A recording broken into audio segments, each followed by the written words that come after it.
Yes, nabasuhuje cyane mu byubahiro byanyu. Iyi ni Digital Wealth Rwanda. Nizere ko mumeze neza mwese rero aho muherereye. Nanjye ndi amahoro, Imana ikomeje ko niyo itanga ubuzima. Rero ku makuru ya crypto mbazaniye hari haciyemo iminsi ariko ntabwo ari myinshi ibihe byose. Mu minsi ishize nababwiraga ku bintu bijyanye na futures trading, uburyo tuyikoramo n'uburyo igenda impa umusaruro. Ngira ngo ni nka video eshatu gutyo enye nakoze kuri futures trading kandi abantu barabibona yuko umusaruro ubonekamo. So hari n'ababaye interested bashaka gutangira kwigira, abo barimo kubyitegura kugira ngo bazaze kwiga aho dukorera rwose, aho nkorera ni karibu, ni karibu cyane. So rero mbafitiye amakuru meza rwose uyu munsi, ku itariki 14 z'ukwa 12 2024. ni ukuvuga ngo niba tugiye kugura crypto, byaba izo kubika cyangwa se cyane cyane ariko ku bantu ba tradinga umunsi ku wundi, ni ngombwa cyane ko tuzajya tunyuzamo tukareba n'aha ngaha. Ni ukuvuga ngo kuri USDT dominance nse nkukandaho, gusa birumvikana nuko mbona internet wenda itarimo kwihuta nkuko mbishaka, ariko USDT dominance ni ukuvuga ngo nko kuri iyi chart iyo harimo kubaho ubumanuke, ni ukuvuga ngo abantu baba barimo kugura amakripto agiye atandukanye, abantu baba barimo kugura izindi crypto zitandukanye bavana muri USDT bashyira mu yandi makripto. Noneho iyo hatangiye kubaho ubuzamuke, ni ukuvuga ngo abantu baba batangiye kugurisha za crypto zindi zabo bari bafite basubiza muri USD cyangwa se muri iyi stable coin by'umwihariko. So nureba aha ngaha tugeze rero ubu ngubu, ni ukuvuga ngo kuva mu ma saa 9 z'ijoro, guhera nyuma ya saa 9 z'ijoro, ni ukuvuga ngo isoko urabona yuko turebye izi candlesticks habanje habaho akantu kameze nka shoppy movement and then hahita habaho ubuzamuke kuri iri soko. Bishatse kuvuga ngo kuri iyi chart, bishatse kuvuga ngo abantu batangiye gukura amafaranga yabo mu zindi crypto zimanuka zikanazamuka bayavunja muri USD. So ko chart izamuka, ni ukuvuga ngo niko abantu bagenda bavunja bakura mu zindi cryptos, yaba ari aba traders nyine muri futures cyangwa se no muri spot cyangwa se abandi bantu bifatira inyungu. So ubu rero aya matariki turimo, mu by'ukuri iminsi mikuru irimo iregereza, abantu baba bakwiye kugerayo, baba bashaka kugerayo bibikuriza bakajya kwinjoyinga mu minsi mikuru. Ibyo birumvikana ko donc turimo turagana mu mpera z'ukwa 12 2024. So abantu rero mu nyungu baba baragize uko byagenda kose, cyangwa se baba bagize muri trading, yaba muri spot cyangwa se muri futures, uko byagenda kose baba bagomba gutwara izo nyungu cyangwa se bagakuramo ayo mafaranga kugira ngo bajye kunezerwa. Iyo umuntu asoje umwaka, uko byagenda kose hari ibyo agenda akashopinga ataguraga n'iki gutyo, mu buryo bwo kunezerwa yuko Imana imushoboje kugera mu mpera z'umwaka amahoro. Ibyo bintu biri very important kumenya ko iyi chart nayo kuyobservinga cyangwa se kuyitaho ari bimwe mu bintu by'umumaro cyane. Ibyo ikindi, iyo turebye kuri Bitcoin dominance, ni ukuvuga ngo mu minsi ishize Bitcoin dominance yari yaramanutse. Ni ukuvuga ngo uko dominance ya Bitcoin izamuka niko dominance ya altcoin zimanuka. Icyo nacyo kirushaho gusobanuka neza. So ni ukuvuga ngo rero hari amakripto rero nagira ngo mbabwireho, kuko nari maze igihe kitari gitoya ntababwiraho amakripto abantu bashobora kugura ndetse bakayabika bikabagirira umumaro. Ni ukuvuga ngo imwe muri kripto umuntu ashobora kugura ni iyi ngiyi, yitwa Humans.ai. Iyi ni imwe muri kripto zizabikora, zitwara neza rwose. Nuyikoraho na research kujya kuri Twitter, kubera ko kripto nyinshi kuri Twitter ziba zifiteho accounts, ukagenda urebaho informations, uragenda uraza kubibona yuko mu by'ukuri koko nk'uko ndimo kubibabwira hano kuri Digital Wealth Rwanda, iyi ni imwe muri crypto izazamuka ku rugero rwiza ku buryo umuntu yayongera kuri lisite y'izo ateganya kugura cyangwa se akaba nayo hari icyo yazabikoraho.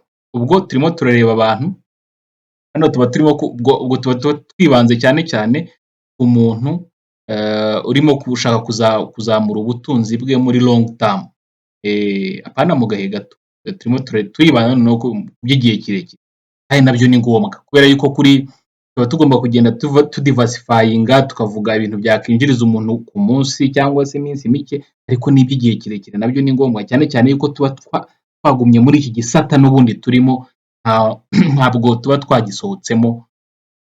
So iyi crypto rero ishobora kuboneka kuri KuCoin n'ayandi masoko agiye atandukanye za Uniswap, Get.io na XT n'ahandi, ariko KuCoin ni imwe mu ma exchange akomeye cyane ari centralized kuko hari n'ama wallet ari decentralized, aha ngaha wahabika kandi bikazagenda neza. So indi ya kabiri yitwa Superverse, iravunja amadolari 2 nibyo, ariko ni imwe muri crypto nazo zizazamuka mu buryo bukomeye cyane.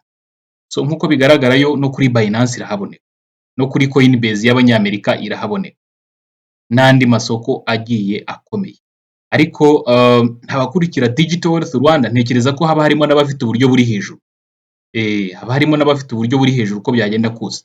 Wa muntu ushobora kuvuga uti mfashe ibihumbi 2 by'idolari ize kuri Superverse bayendekeyeho, hanyuma nkareba nyuma y'amezi 8 uko umusaruro uzaba umeze, kubera yuko icyo gihe mvuze nuko nzi ko impinduka izaba yarabaye nziza mu buryo buri very positive,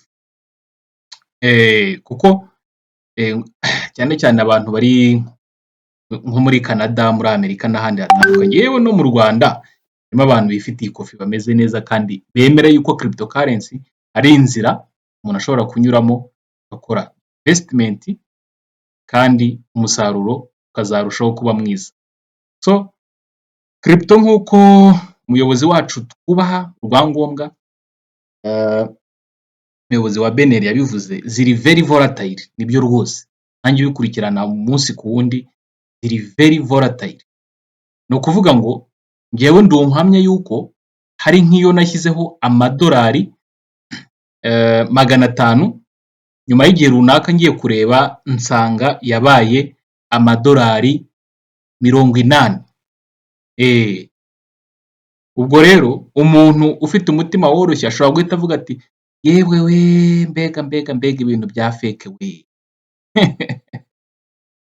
Ariko ntabwo reka nkongerereho ubwo iyo statement sindayirangiza, ni ukuvuga ngo uko gukomeza kwihangana, uko gukomeza kubika, kubera yuko nari nzi neza yuko ubuzamuke bubaho n'ubumanuke bukabaho, nakomeje kubika neza ubwo bwoko bw'amafaranga y'ikoranabuhanga, iyo crypto, hanyuma ya 80 aza kuba 700, aza kuba 700. Ntibizagutangaza rero nugura crypto ukayishyiraho amadolari 400, wazajya kureba ukasanga ya 400 yabaye 100, ugakomeza ukabika neza utuje muri wowe, noneho wazongera kurebaho mu gihe runaka ugasanga yabaye 900, 900 y'amadolari. Wahita wumirwa rwose. So ibyo rero ni ibintu bibaho, iyo volatility imeze ityo mu mibare gutyo ibamo. So bibisaba rero wa muntu udafite umutima woroshye. Indi crypto kuko nabateganyirije 3 abantu bashobora kubika nayo izakora izitwara neza, ni crypto yitwa Mog coin. Ni ukuvuga ngo ifite 0.0532, ubu ndimo gukora iyi video ariko urumva wenda hari uzayireba ibiciro byarahindutse. Iyi crypto rero iyo tugiye kureba ahantu wayibona, aho nsanzwe nzi neza yuko ihari rwose ni kuri Bybit, aho ngaho ho irahari kandi murumva ko irahendutse, ni imwe muri crypto zihendutse kandi zizitwara neza. ibaze ko no kuri Coinbase bayishyize.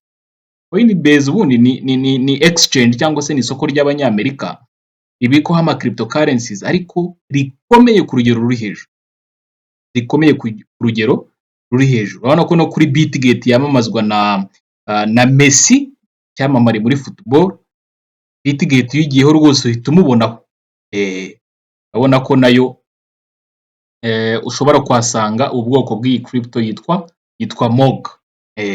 Hari umuntu wambwiye ngo ubushize ngo mvuga ngo iyi crypto muyibikaho cyangwa se ngo bigende gutya ngo sinyivuga izina. Izi zose rero ntekereza ko nzivuze mu izina ku buryo bitagoye kuba umuntu twa message twa WhatsApp ku buryo bitagora umuntu noneho kumenya izo arizo. Ni ugukanda kuri like na subscribe rero kugira ngo Digital Wealth Rwanda ikomeze yaguke, abantu benshi bayimenye, abo mu Burundi na hirya no hino turabashimira cyane abakomeza gukurikira amakuru.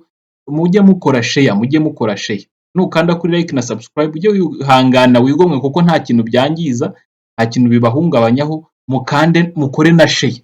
Abantu badafite ayo amakuru nk'aya ngaya meza nk'aya nabo bashobore kuyamenya, kuko izi ni zimwe muri asset umuntu ashobora gushyira amafaranga atari menshi kandi impinduka ikazaba nziza mu izamuka, mbese ukabona amafaranga yawe hari ukuntu yiyongereye rwose kandi bikakunezeza. Turi kumwe cyane rero, turabakunda rwose mu buryo bukomeye. Imana ibarinde. Asante sana.